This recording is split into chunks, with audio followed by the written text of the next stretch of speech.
J'essaye de vous parler de ce sujet assez régulièrement dans mes vidéos, mais je me suis dit qu'il était temps d'approfondir un peu. Depuis le temps, vous commencez sans doute à bien réaliser que le fait d'investir ne sert pas qu'à avoir une retraite un peu plus sécurisée à 64 ans, mais peut également vous permettre par exemple de partir en retraite 15 ans plus tôt, avec bien plus de pouvoir d'achat. Et ce ne sont pas les seules options à votre disposition. Investir aujourd'hui vous générera une rente dès l'année prochaine, qu'il vous est parfaitement possible d'utiliser sans attendre. En fait, en plaçant votre argent au bon endroit, vous aurez une flexibilité énorme.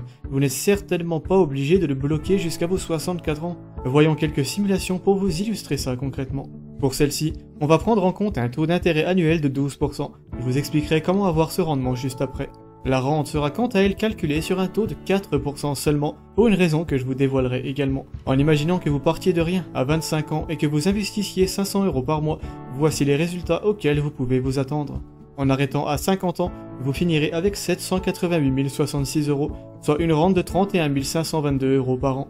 En arrêtant plutôt à 35 ans, vous aurez 108 499 €, une rente de 4 339 € annuels. Enfin, en arrêtant l'année prochaine, vous aurez 6 311 €, soit une rente annuelle de 252 € par an. Dit comme ça, on serait tenté de croire que d'investir sur une année seulement ne sert à rien, et pourtant c'est loin d'être vrai. Il faut déjà savoir qu'on ne retire que 4% en tant que rente pour deux raisons. Déjà pour avoir la certitude que vous y aurez accès éternellement, car vous laissez suffisamment respirer votre capital en ne ponctionnant même pas la moitié de ce qu'il génère. Mais il y a un autre côté positif à ça, c'est que votre rente ainsi que votre capital augmenteront année après année. En effet, la première année, vous atteignez 6 311 € et débloquez une rente de 252 sur l'année prochaine. À partir de là, on peut simplement imaginer que votre capital prend 6% par an. Alors oui, les 12% que vous générez, moins les 4% que vous piochez, ça fait 8 et non pas 6. Mais on va se garder 2% de marge pour prendre en compte les petits impôts et imaginer que le marché sous-performe légèrement par rapport à son historique. Voici donc ce à quoi vous pouvez vous attendre.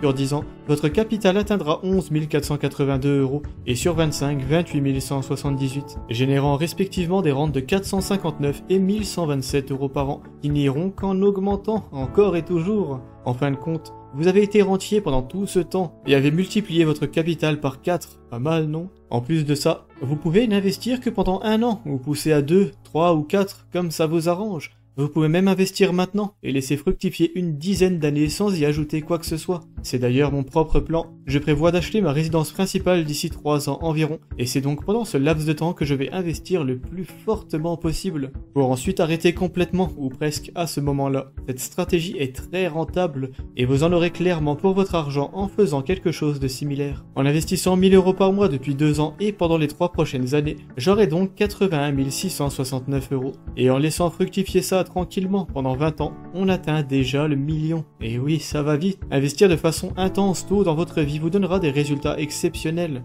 même si vous ne le faites que pendant quelques années. Et comme d'habitude, vous pouvez attendre d'arriver à 1 million ou commencer à vivre de vos investissements plus tôt. Et ce n'est pas une décision qu'il vous faut prendre en amont. Rien ne vous empêche de changer d'avis en cours de route. Bon, ça fait assez de chiffres. Voyons maintenant comment atteindre le rendement vous permettant de les obtenir. S'il existe beaucoup de supports d'investissement pour y parvenir, on ne va retenir ici que la bourse et la crypto, car les deux peuvent être gérés passivement. Autrement dit, vous achetez le support et vous n'aurez plus jamais rien à faire. Pour les cryptos, on ne va retenir que les plus établis d'entre elles, soit le Bitcoin et l'Ethereum. Pour la bourse, on va prendre en compte le S&P 500, soit un indice boursier américain se composant des 500 plus grosses entreprises. Les cryptos ont eu un rendement annualisé très élevé, au-delà des 30%, mais sont très récentes et donc plus volatiles. Alors que le S&P 500 existe depuis des dizaines et des dizaines d'années, son historique est donc bien plus fiable et celui-ci est donc d'environ 12% par an en moyenne, le chiffre dont je vous parle depuis le début. Et la bonne nouvelle, c'est que vous pouvez y investir en un clic grâce aux ETF. En effet, ces paniers d'actions ont déjà fait le travail pour vous, en réunissant toutes ces entreprises sous un seul titre, et proposant plus de ça des frais de gestion quasi nuls. L'autre bonne nouvelle, c'est que l'imposition est très faible. En effet, vous ne paierez des prélèvements sociaux que sur vos plus-values, et surtout que quand vous les retirerez. Ce qui veut dire que vous profitez réellement du rendement de 12% à fond sur vos intérêts, et le jour où vous retirerez, admettons 1000 €, dont la moitié sont des plus-values, eh bien vous ne paierez que 17,2% de 500, soit 86 petits euros. A l'inverse, et à titre d'exemple, un bien immobilier présentant un rendement de 8% sera taxé d'environ 25% chaque année, quoi que vous fassiez de l'argent. Son rendement net est donc de 6%. Bon, ces faibles impôts ne sont trouvables que dans le cas où vous investissez depuis un plan d'épargne en action qui a plus de 5 ans d'ancienneté. C'est grâce à cette enveloppe fiscale que vous serez faiblement imposé, Et si vous souhaitez investir cette année pour en profiter dès l'année prochaine, cette solution ne sera pas accessible pour vous malheureusement. Mais je vous invite dans ce cas à en créer un tout de même, car ça ne vous coûte strictement rien si vous le faites chez un courtier ou une banque en ligne compétitif.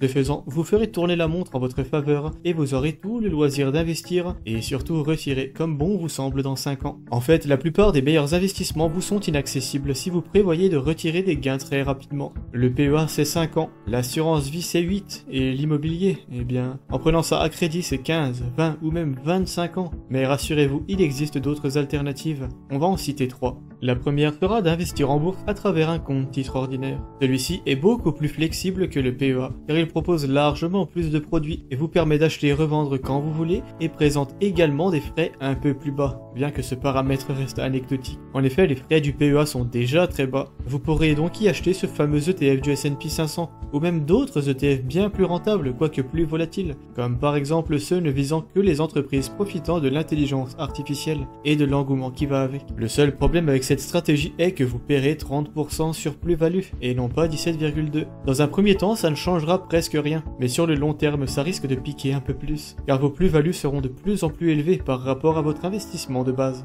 La deuxième option, toujours depuis un CTO, est d'investir en crypto. Même principe que pour un ETF S&P 500, dans le sens où vous pouvez acheter et attendre que ça monte, sauf que la volatilité et la rentabilité potentielle seront plus élevées. Cette voie est donc la plus risquée, et si vous la suivez, je vous recommande assez fortement d'éviter les crypto-monnaies un peu floues, peu établies et avec un historique trop faible. Restez plutôt sur le Bitcoin et l'Ethereum à mon avis. Enfin, la troisième option sera d'investir en société civile de placement immobilier. Autrement dit, vous investissez dans une société spécialisée dans l'immobilier. Celle-ci possédera des bureaux, locaux d'entreprise, des immeubles, etc. Elle achète avec l'argent des investisseurs et pour qui elle reverse des loyers. Concrètement, vous pouvez investir 200 € et toucher des loyers dessus, que vous pouvez utiliser dès l'année prochaine bien sûr. Le seul vrai problème est en fait le rendement, qui est bien loin des 12% du S&P 500. Celui-ci sera plutôt de 6% net maximum, donc pas de quoi obtenir les chiffres dont je vous parlais au début. Si votre tolérance au risque est plutôt faible, eh bien suivez plutôt cette voie, mais autrement je vous recommande une des deux autres. Vous l'aurez compris, investir sur un horizon de placement aussi court est faisable, mais ce n'est par contre pas forcément optimal.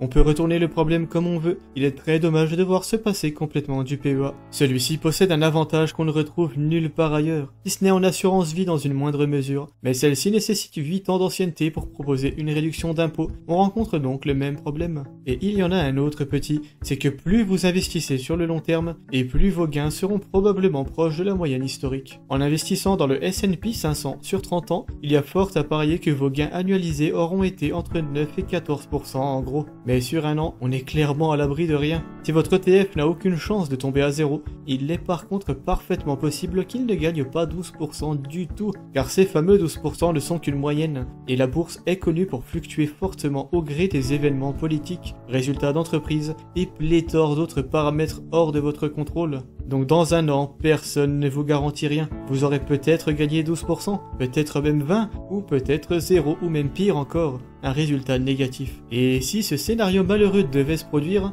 eh bien il n'y aurait pas de quoi paniquer. Statistiquement, si vous subissez de mauvaises années, eh bien vous en verrez également de bonnes. D'ailleurs, chaque chute ou crash en bourse est inévitablement suivie par une période plus prospère que la moyenne. Ça peut prendre quelques mois, un an, ou encore un peu plus que ça, mais vous retomberez sur vos pattes. Cela dit, si vous aviez prévu de vivre de vos intérêts dès l'année prochaine, eh bien il vaudra mieux attendre un peu plus. Donc si c'est votre objectif, eh bien prévoyez quand même une porte de sortie. Ne comptez pas à 100% sur une rente dès l'année prochaine. Et si vous souhaitez juste faire fructifier un peu votre argent avant un gros projet comme l'achat d'une maison ou d'un véhicule, eh bien sachez que ce même raisonnement s'applique. Si vous achetez dans 5 ans minimum, il est acceptable de placer cet argent en ETF solide. Mais le cas échéant, mieux vaut placer votre argent dans des livrets sécurisés qui ne vous rapporteront pas grand chose, mais vous offriront la certitude de ne pas partir en vrille, étant donné que l'argent placé là-bas est 100% garanti. Sachez enfin qu'il est possible d'obtenir un rendement potentiel encore plus élevé que ça, et je vous invite à regarder cette vidéo vous présentant les ETF à effet de levier,